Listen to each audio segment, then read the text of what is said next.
So, now we will finish up with this extra topic, which are actually two. First one is the Burnside's lemma to count necklaces, and second one is special kind of subgroups called normal subgroups. So, let us first start with Burnside lemma. Yeah, so we will finish up with the extra topics of Burnside lemma and normal subgroups. So, the setting for counting of necklaces is there is a symmetry group G.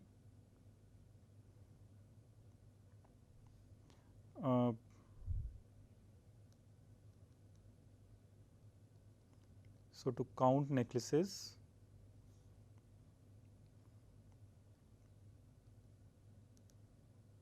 group, the dihedral group Dn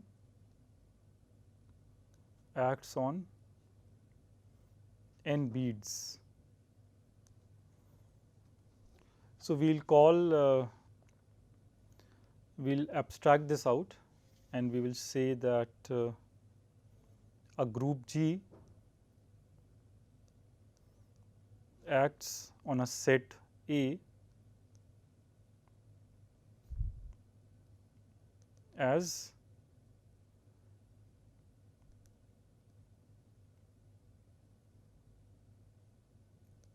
G will map A to A.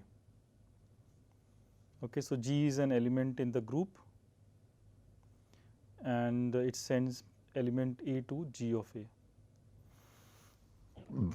Okay, so, this will be when every element of the group big G, let us call it the element is small g, when we say that it acts on the set A, if essentially it maps any element small a to the element G of small a. So, this essentially is a permutation on the set big A, which in the case of necklace will be the group will be the dihedral group Dn acting on n beads. So, A will be Dn and big G will be the beads in the n-gon.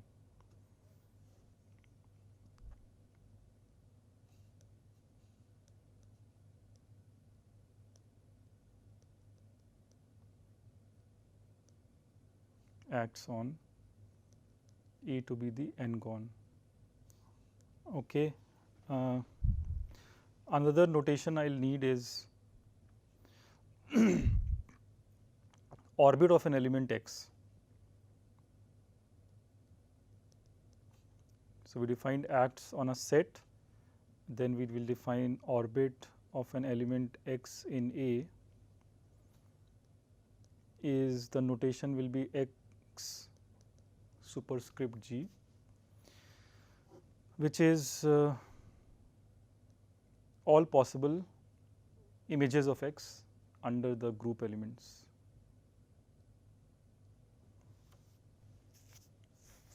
Okay, so, it is the small g that is changing, x is not changing. So, this is called the orbit of x. So, you can again think of this as take a necklace and what are the necklaces that are that you can get by symmetric transformations of the dihedral group. That is the orbit of a necklace. Stabilizer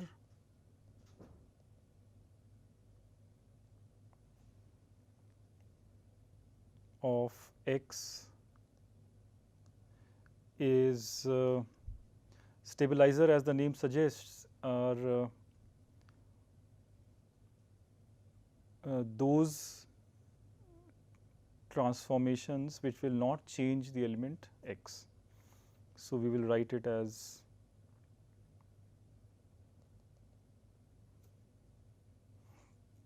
those elements in the group which do not change x. Okay, so, these elements, these group elements are called stabilizer. Now, note that stabilizer is a group, is a subgroup.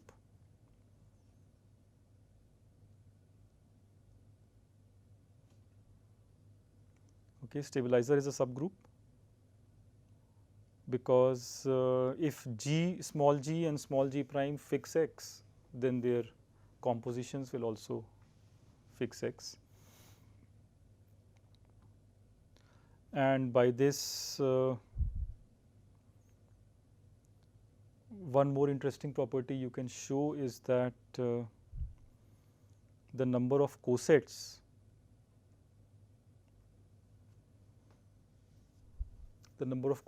of this subgroup is equal to the orbit size.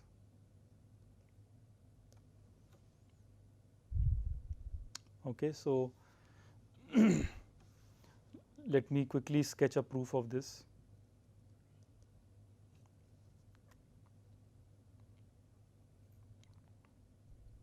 So let us take an element y in the orbit, which means that there is some element small g which sends x to y, and this element is in the group big G.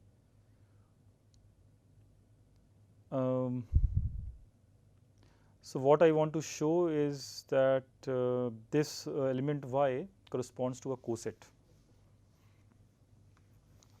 So what is the coset?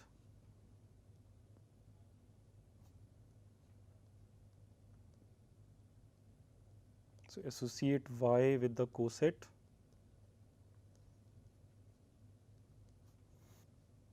g times g of g sub x. Now note that any element h in the coset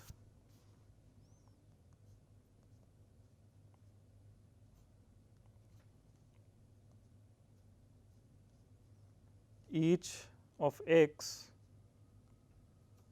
is equal to, because any group element in g of x will fix x, and then when you apply g you will get g of x, which will also fix x.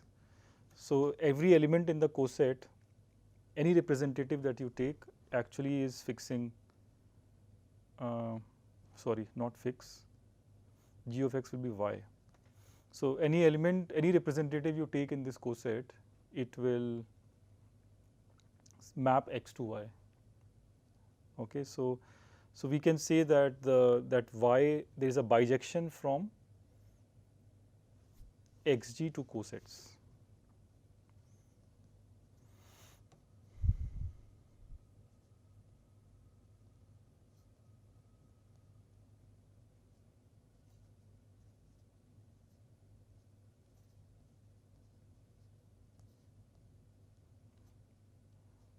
Okay, so we have defined a bijection and hence the sizes are the same.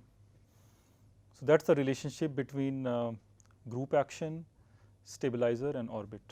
Okay, this will be quite useful in our counting application.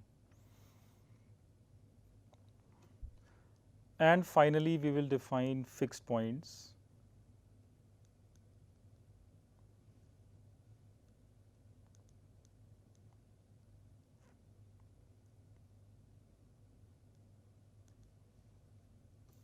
So this will be denoted as A sub g, which will be what are the elements of A that are fixed by G.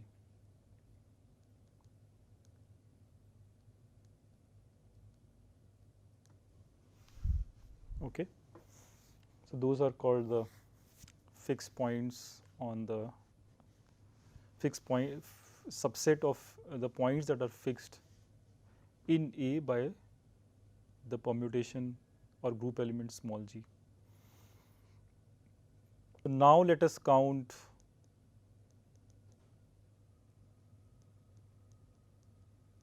the number of necklaces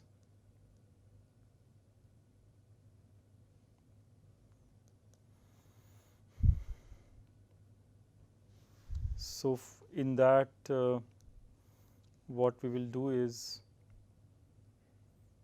we'll take G to be, as already exemplified, dihedral group acting on N.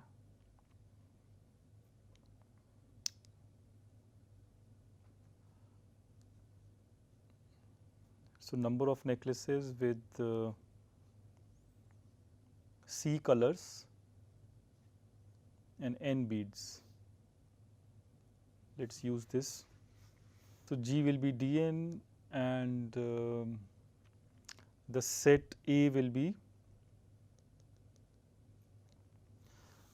basically the set of all necklaces possible, which is essentially coloring the N-gon, N beads. Its vertices you color in C colors.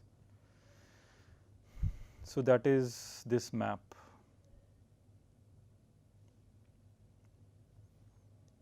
Which is equal to C colorings of N-gon vertices. Okay, so every vertex out of the N vertices is given a color 1 to C. That is what this set is. So, without symmetry, the number of necklaces is C to the N. But with the symmetry of Dn, it will be smaller. So, we want the exact count of that. So, any element in A, basically necklace N, is just a map from the vertices to the colors. That is a necklace.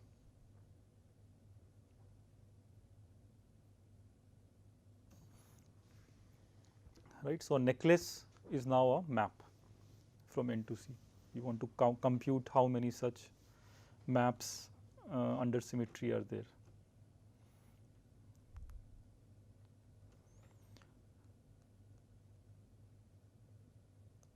The setting we are interested in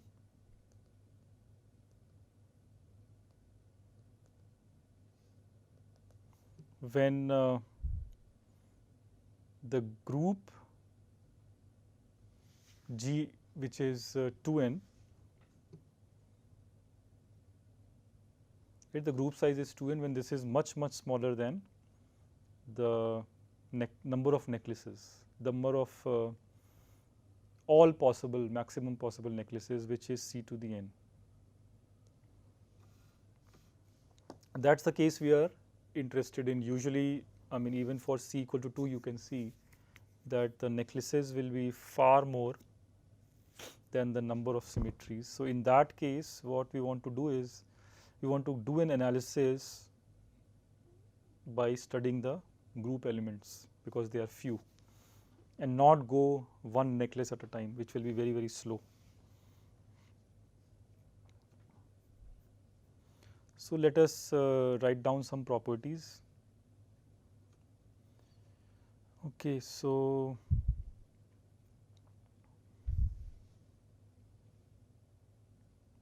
for all elements in the group, let us look at the fixed points. So, what are the necklaces that are not changed by this group element?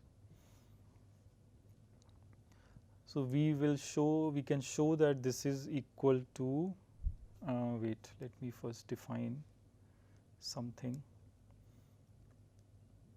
So, for G group element, let us say Ng is equal to number of cycles in the permutation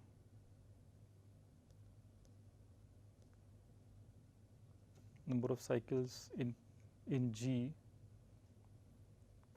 written in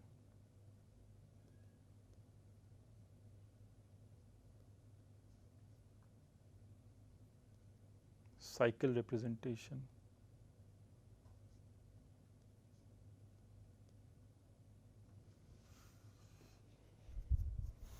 Okay, so you basically G is a permutation G induces a permutation on the n vertices 1 to n, and you write this in the cycle representation that we have seen before in previous lectures. Count the number of cycles, so that is Ng. So, for example, n of 1, 2, 3, 4 is equal to 2. Okay, these are 2 cycles.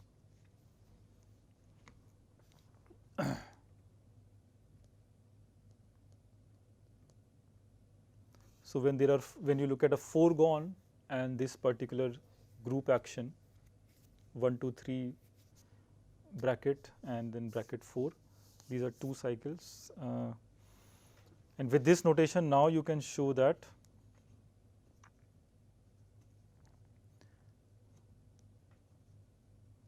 for all group elements the number of fixed points is C to the Ng. Okay, why is that? Well, because so look at this permutation 1, 2, 3 and then 4. So, if you have C colors, then see every cycle you have to color it monochromatically. That is how I mean the necklace which colors 1, 2, 3 in one color and 4 in possibly different color will that necklace will be unchanged under this element action, this group elements action. If you give 1 to some color and 3 a different color, then that necklace will be will not be fixed under this group action. So, that basically proves this.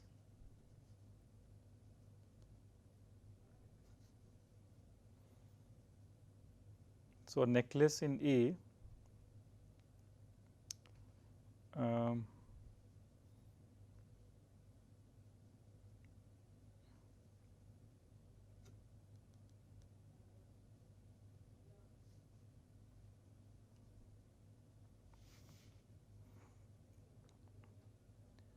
is moved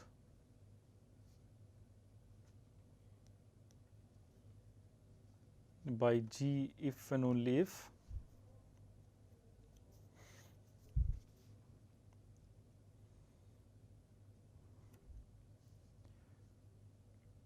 n colors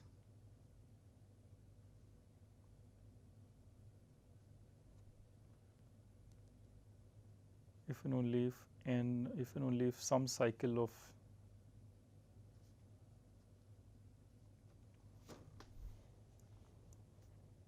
cycle in G is not monochromatic.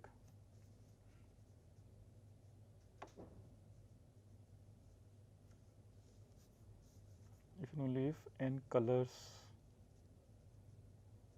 some cycle in G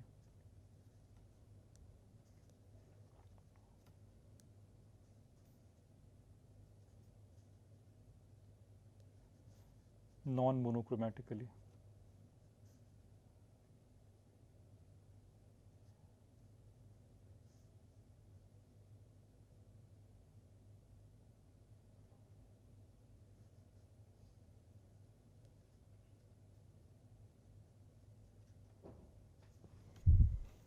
Okay. So, if necklace is a coloring, and if it is breaking a cycle of G apart, that is, it is not keeping it monochromatic, then obviously you can see that G is G of n will not be n, it will be different. So, by this you can show that the number of fixed points of small g, the fixed necklaces, is given by monochromatic cycles. Each time you have options, C many options. So, C to the NG is what you get. Okay. So, now let us move to the major property, which is writing number of distinct necklaces.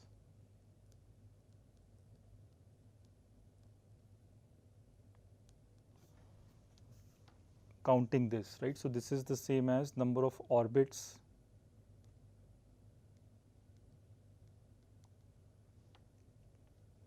in A, which is the same as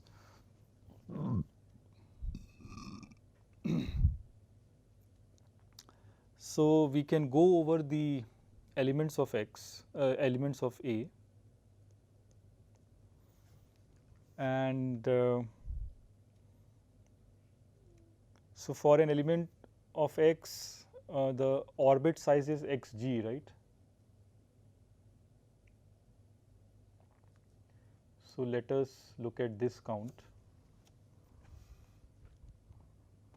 So, this count is basically, if you look at an orbit,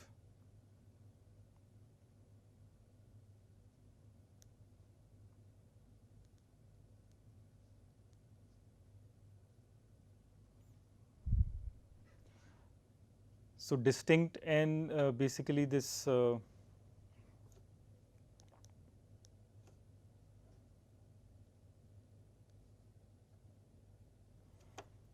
the ones the x's which are in the same orbit, right, they will be counted, they will be these many times.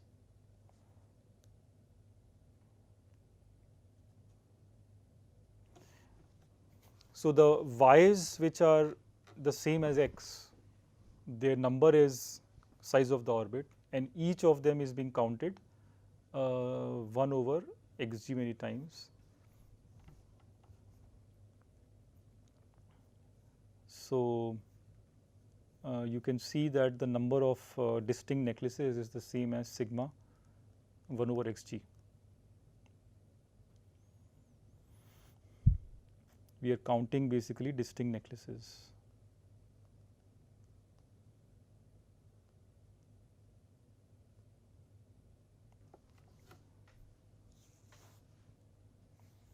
Okay, that is what we have written in this long sum style. What is the advantage of doing this? Well, the advantage is that now I can rewrite this in something simpler in terms of group and subgroup. So, this is the same as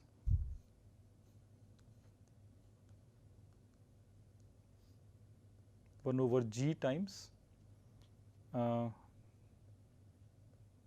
size of the group G sub x, the stabilizer group.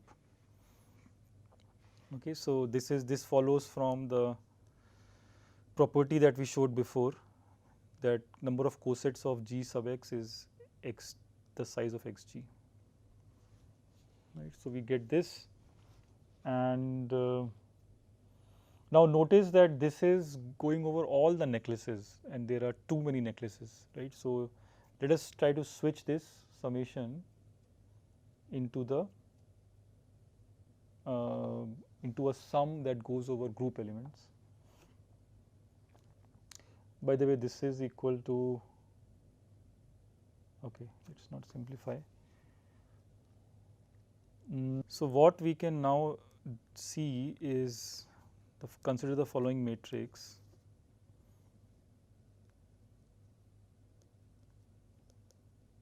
So, what we want is rewrite this as elements of the group. This is what we want to do. Okay, now instead of enumerating necklaces, we will enumerate the group elements. So, for that, let us consider this matrix.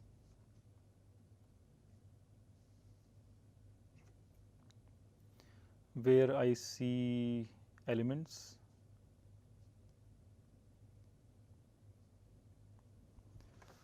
of the set A and I see elements of the group G.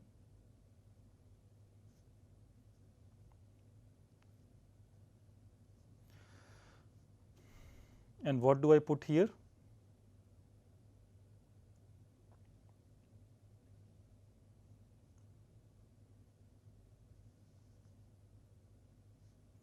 So, in this box I will put 1 or 0.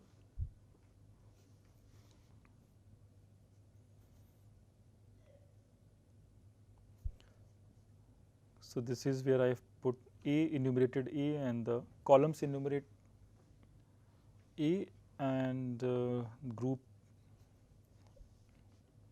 the A enumerates the columns and G indexes the rows.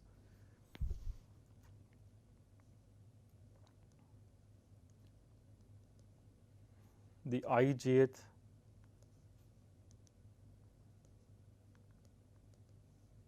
entry of the matrix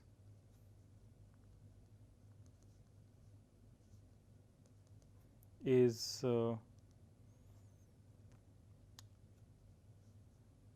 1 if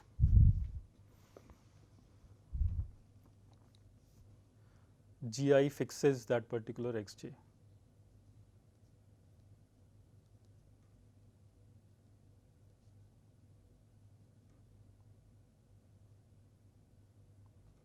And 0 otherwise. Okay, so again, this is what the above summation is doing. Right, the above summation, which is sigma x in A size of Gx, it's basically counting the number of ones in this matrix. Okay, because it's basically looking at those elements x's, or it is going over all the columns, and then in a column what is it doing? For the xth column, it is checking which of the Gi's fix x, and it counts them. So, it basically is counting the number of ones. So, let us write it here. So, this is number of ones in the matrix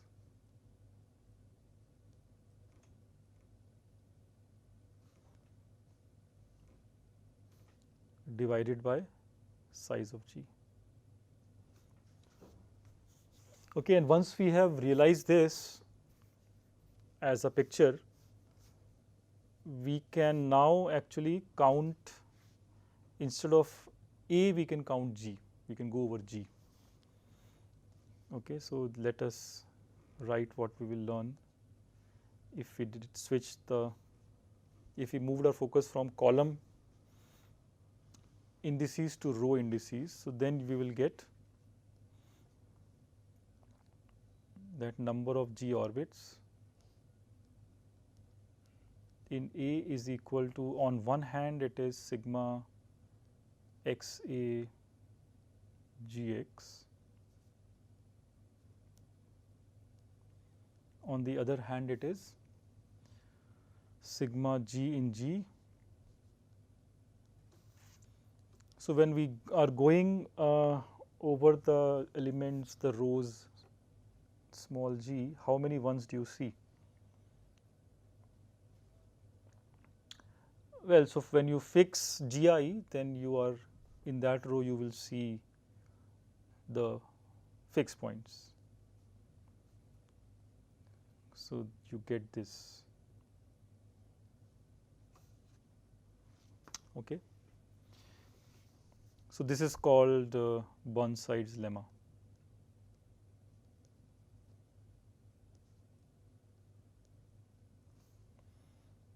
Or orbit counting.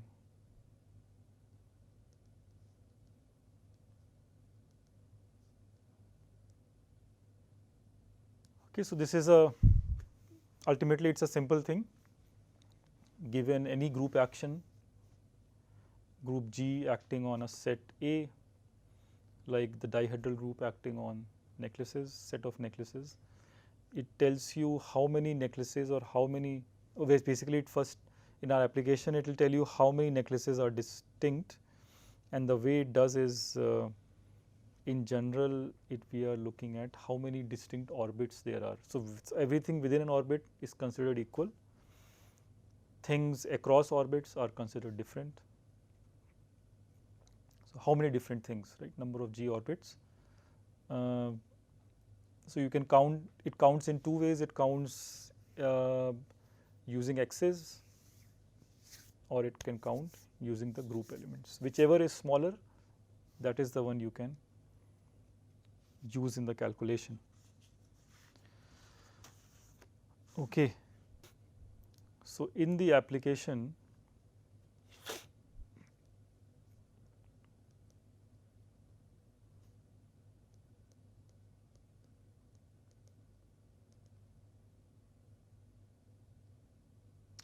so in the necklace application, what you will get is what is called Polya's enumeration trick.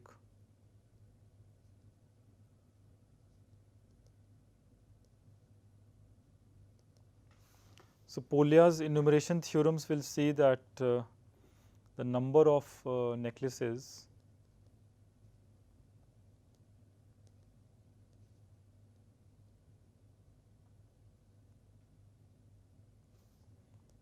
is equal to, what we need to compute is now this thing,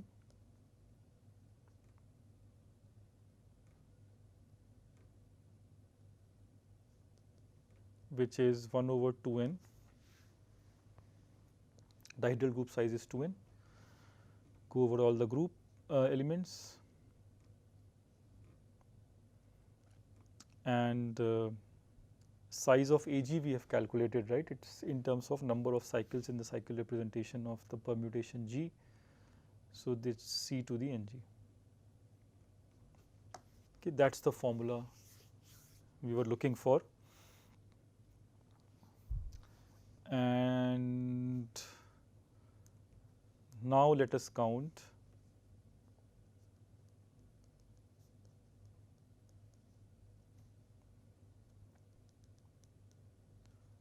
so let us do this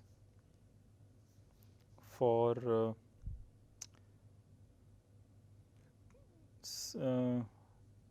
necklaces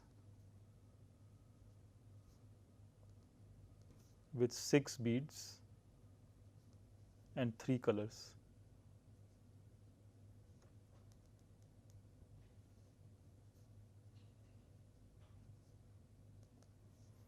Okay, so number of beads which is n is 6 and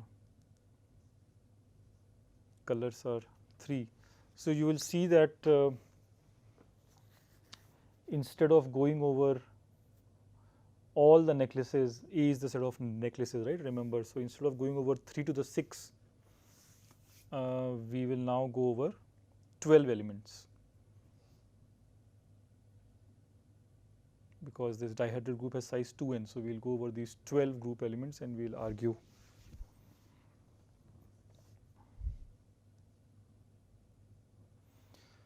So, G equal to D6 has 12 elements.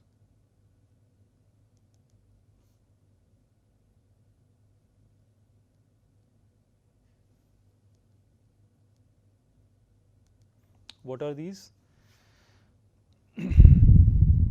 So, these are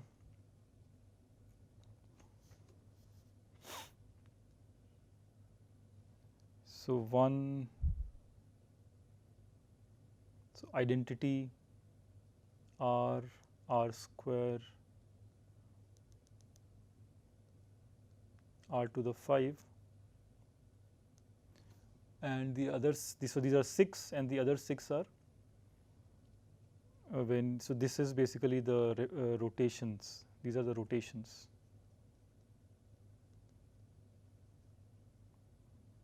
and then you will have the reflections.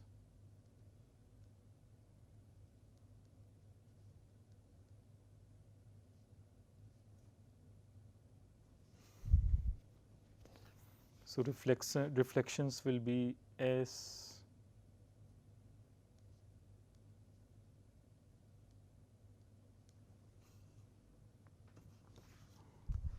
so for each of these we have to calculate NG, right? That's the goal.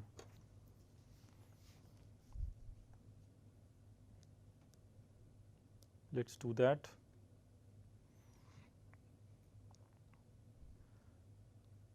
So what is NE?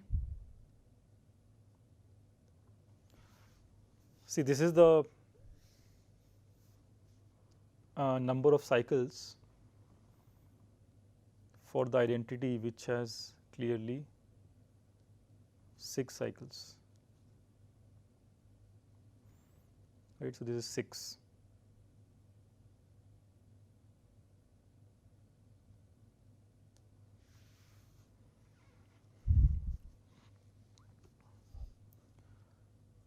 What is N R to the T? So when you rotate by T, what you can show is this is the GCD of Tn6. Okay, so for example, if you rotated just once,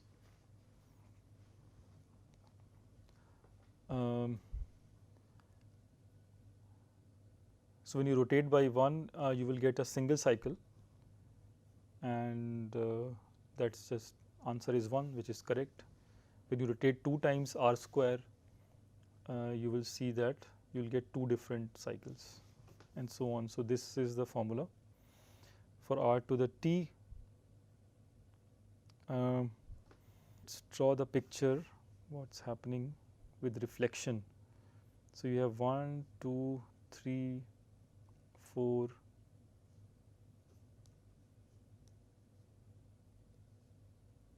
5 and 6, and this is the median line that I will work with.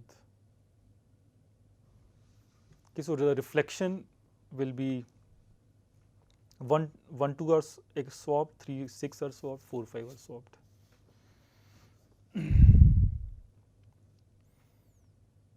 So what is S2? S2 is 1, 2, 3, 6, 4, 5. Right, so NS is 3.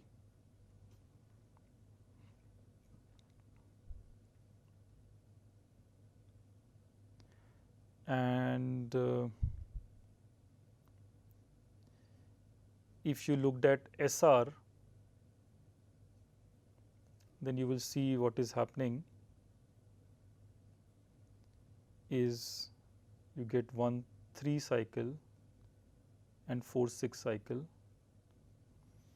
meaning 2 and 5 are fixed and not moved. So you get NSR to be 4. And the same thing with other reflection permutation combinations.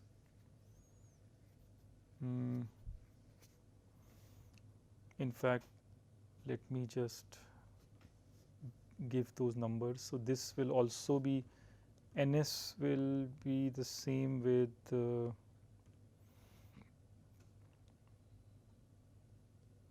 R square S and R4 S.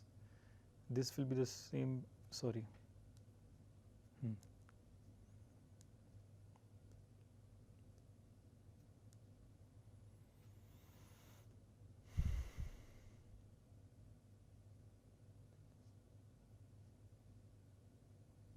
And this will be the same with SR cube and SR5. Okay, that's the result. 3 of these give 3 cycles, each 3 cycle, and 3 other 3, each of them give 4 cycles. and which means that number of necklaces is equal to 1 by 12. So, let us see.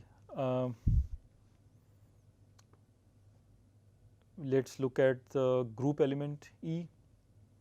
So, that gives you 3 to the 6. Now, let us look at t equal to 1 and 5. So, r and r to the 5, that gives you 1 cycle. Now, let us look at t equal to 2 and 4, that gives you 2 cycles. Then look at t equal to 3, that is 3 cycles.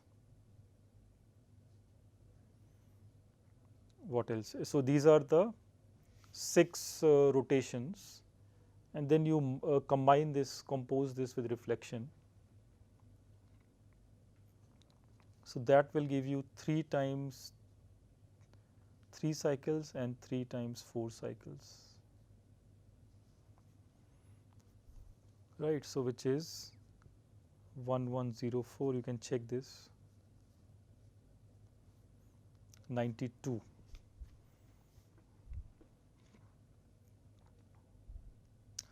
Okay, so again you can compare that this is much smaller than 3 to the 6, right. We had 3 colors, 6 beads. So, the necklaces without symmetry would have been 3 to the 6, but with symmetry, taking into account the symmetry, you get only 92, and this is not very easy to count. So, systematically we can do this, we have done this. Okay, so that is what we have learned by group actions and Burnside's lemma. Okay, that finishes this example. Next we will talk about the last topic in the course, which is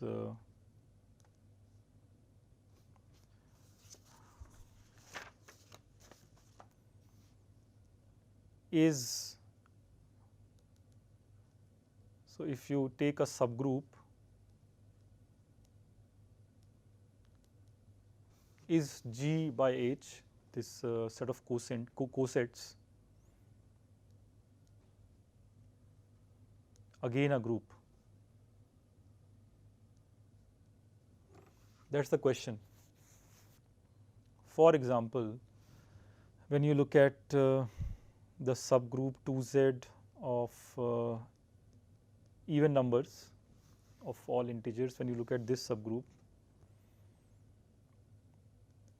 then you see that the cosets, this is a group.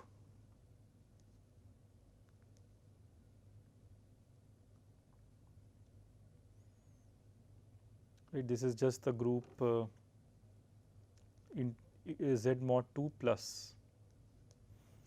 You know that it is also a field, but right now we are only interested in one operation, and the one operation you can give it is do so you have 0 1 as representatives, 2 cosets, and you can do the arithmetic of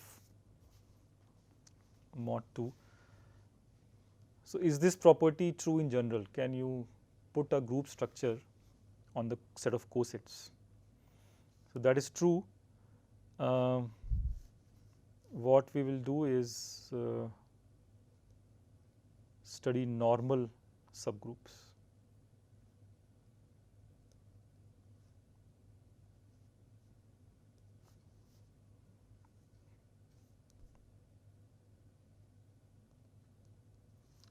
So, let us define when do we call a subgroup normal. So, a subgroup N is normal if each left coset equals right coset. So which means that if for all G, Gn is equal to Ng,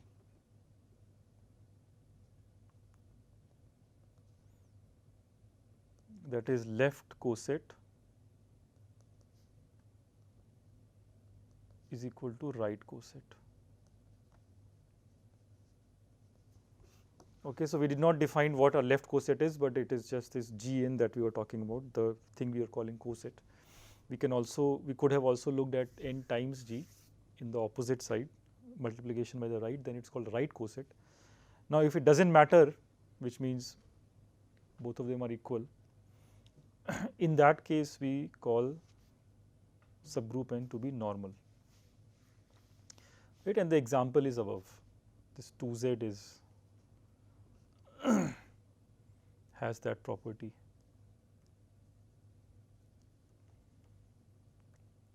In general, nz is normal.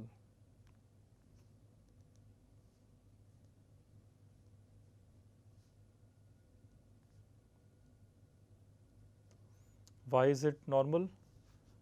Well, because addition is commutative. Doesn't matter whether you multiply from, in this case, add from left or right. So, so left coset will be equal to right coset, and then nz will become, it's a subgroup, and it will be called a normal subgroup. Okay.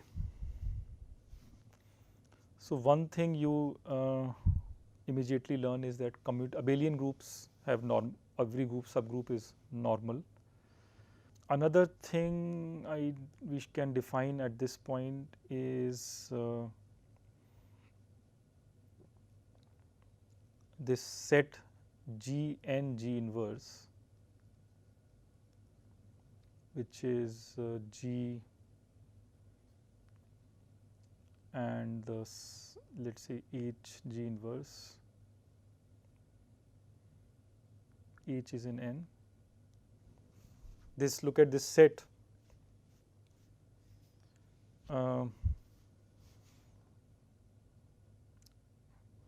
This is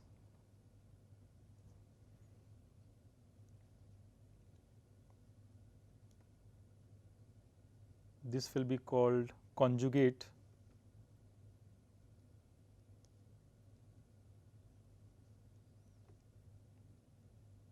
of subset n by G.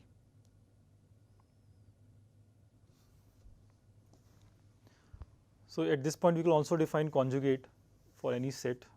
N may not be a subgroup. Take any set G and G inverse is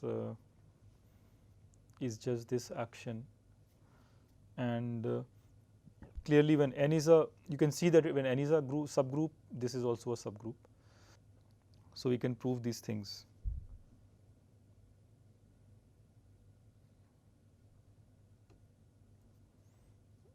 Easy things, that n is a subgroup means that G and G inverse is also a subgroup.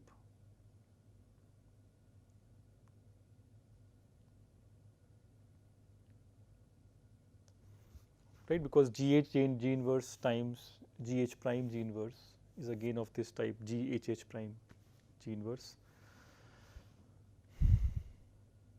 And the converse is also true. Second is, if n is normal,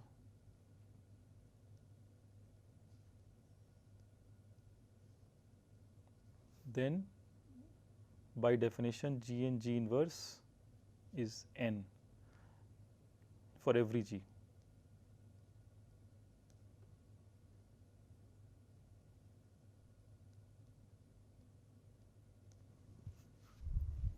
And if for every G, G and G inverse is n, then that is the definition of normal subgroup, right? So you get these immediate conclusions, properties, and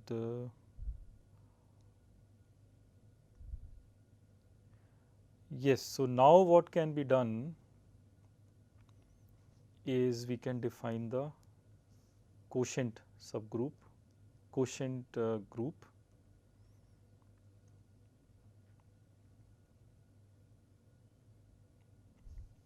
But let's first prove a property.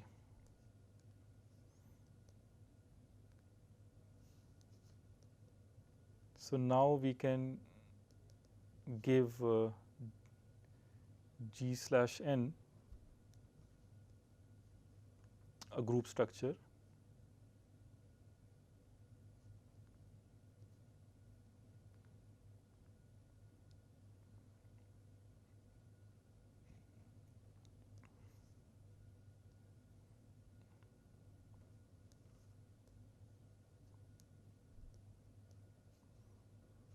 if H is normal.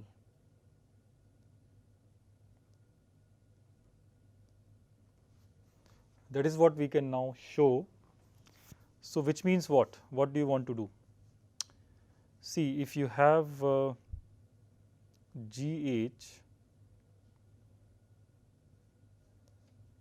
and KH, two cosets, you want to define a new operation star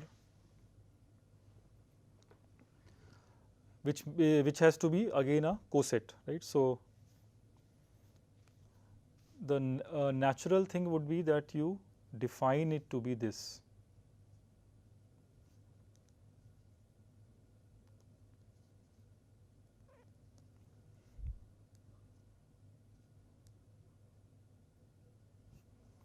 The natural thing will be that you, for G coset and the K coset, G representative, K representative, the multiplication after the coset after the multiplication should just multiply G and K, right? That would be a natural way to say that the cosets have a group structure. But is this well defined?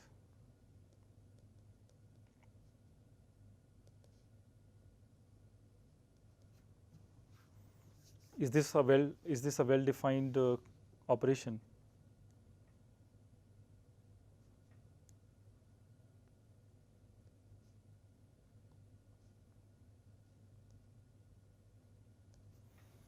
Because cosets have many representatives. So if you, instead of G, you take some other representative G prime, and for K you take some other representative K prime, then will you get again G prime K prime H?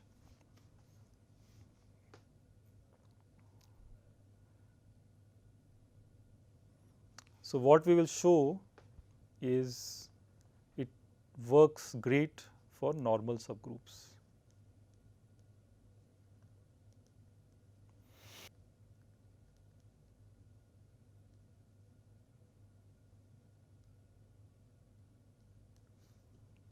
So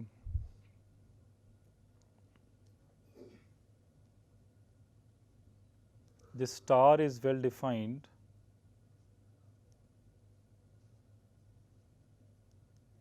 on cosets if and only if H is normal.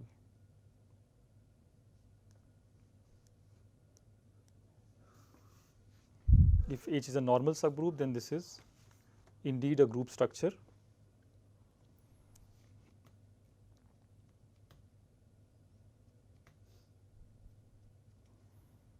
What is the proof of this? So proof is the following.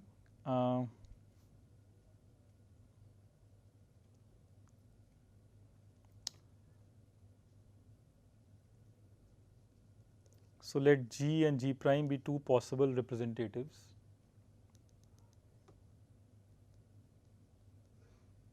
In GH, and K1 and K2 be two possible representatives in KH.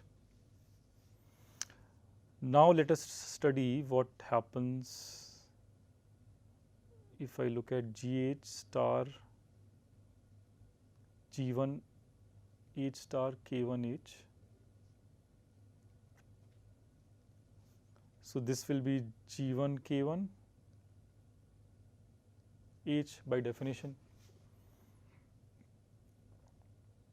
And what is G2H K2H? This is by definition G2 K2H.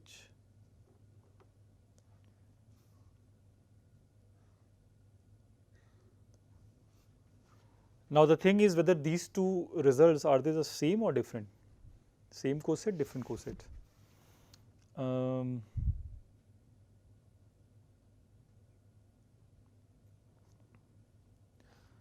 So let's check that.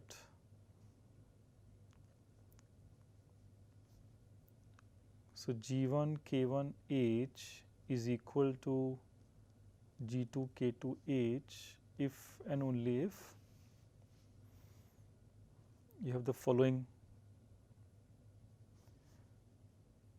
thing: H is equal to G2 K2 H, G1 inverse and K1 inverse.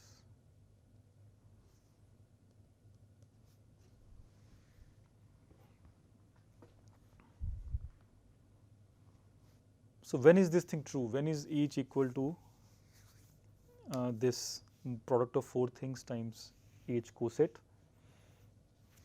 That will only be true if K1 inverse, G1 inverse, G2 K2 is in H, right? Now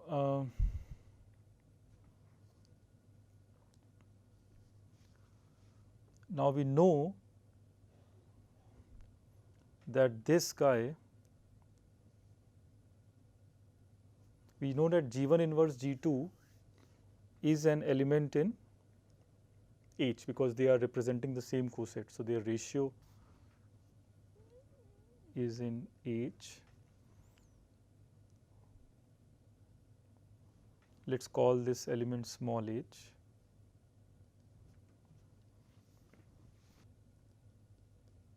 So we are looking at K1 inverse H K2 again in H, and this has to be true for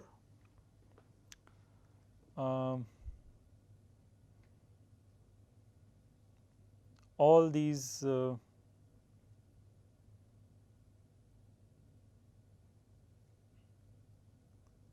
all possible representatives K1 and K2 which are coming from the same coset.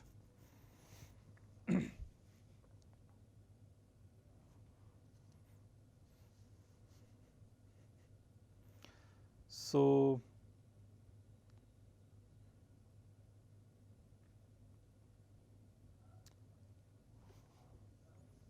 when will that happen? So if and only if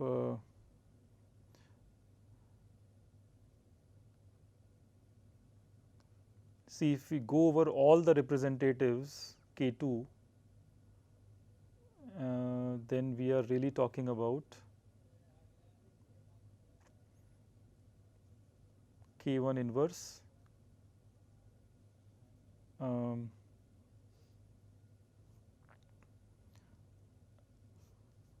let's look at the left coset maybe. So we are actually looking at KH times K2 is a subset of H, right, which is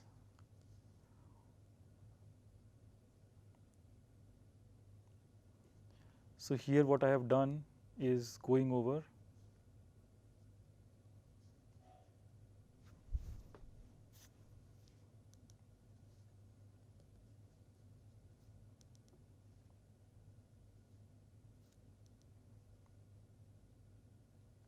by for all K1 in KH.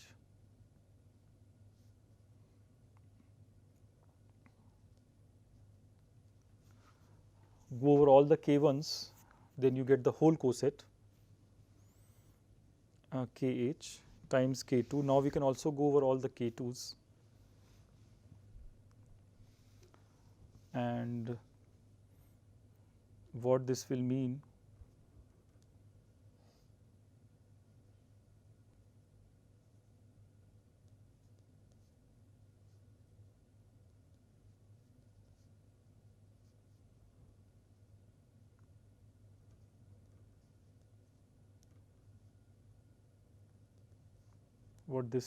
is that you actually want kh to be hk.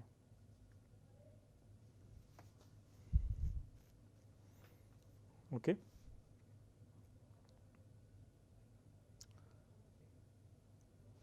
So you go over all the k1s, you get the left coset, you go over all the k2s, you actually get the right coset. They should be equal. This is what the condition demands, which by definition means that each is normal.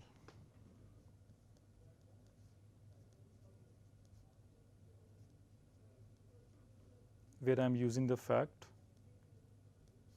that I can take all k's.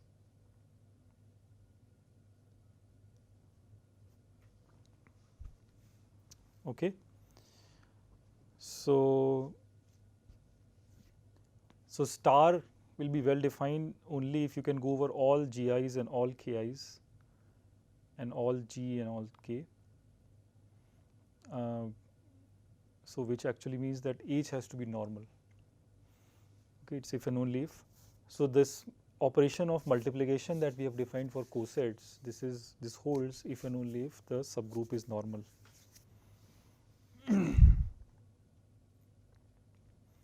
So that's the definition of a new group.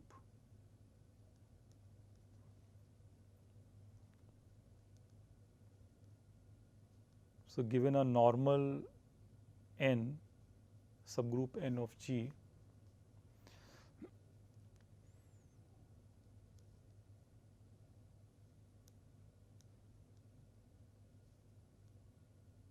the new group of cosets G by n star is called the quotient group.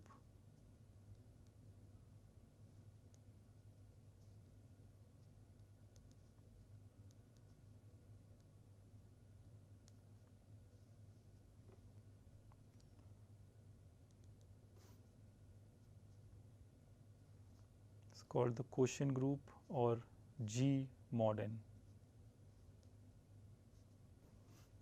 Okay, so you can actually look at groups now modulo normal subgroups.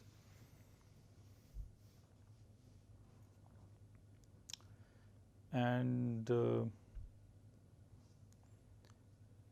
yeah, so a corollary is that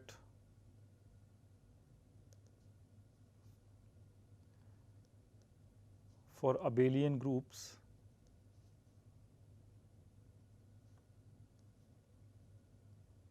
all subgroups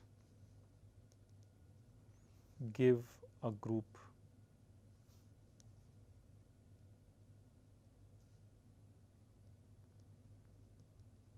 G mod H. Okay, so for abelian groups, which is like integers, you can mod out by multiples of n.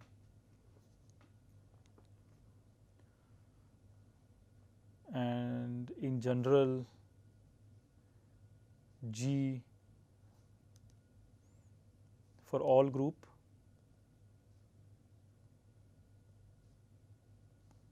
this G modulo the center of the group. Okay, let me not discuss that. Let me stop here.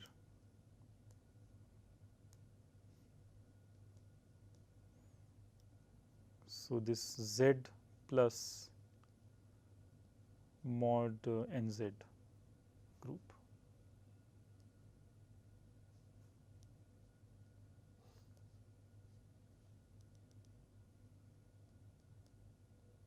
Is another way to see the group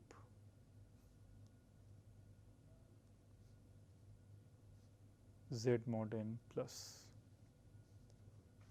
Okay, so this mod arithmetic under addition that we had.